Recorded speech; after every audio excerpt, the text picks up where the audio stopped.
பௌர்ணமி இன்று அன்னதானம் வடை பாயசத்தோட வழங்கப்பட்டது.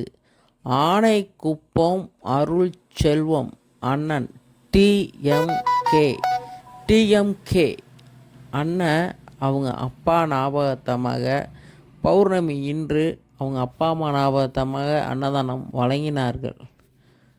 இதே பார்த்திங்கன்னா ஒரு 3 வருட காலங்களாக அவங்க பௌர்ணமி அமாவாசையும் தொடர்ந்து ஆனைக்குப்பம் அருள் செல்வம் அண்ணன் அன்னதானம் வழங்கிட்டு வந்துட்டுருக்காங்க மக்களே.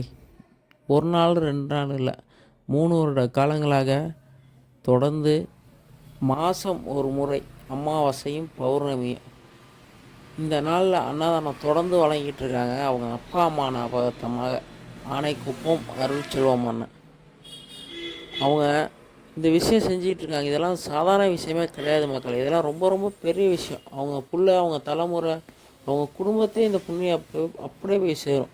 ஏன்னா இத்தனை பேருக்கு தொடர்ந்து சாப்பாடு போடுற அந்த அண்ணன் மனசே மனசு தான். அவங்க நல்லா இருக்கணும், அவங்க புள்ள நல்லா இருக்கணும், அவங்க மனைவி நல்லா இருக்கணும், அவங்க குடும்பம் நல்லா இருக்கணும், அவங்க தலைமுறையே நல்லா இருக்கணும்னு மனதார வாழ்த்துவோம் மக்களே. ஈதல் பசி தீர்ப்போம் அறக்கட்டளை, திருவாரூர் மாவட்டம்.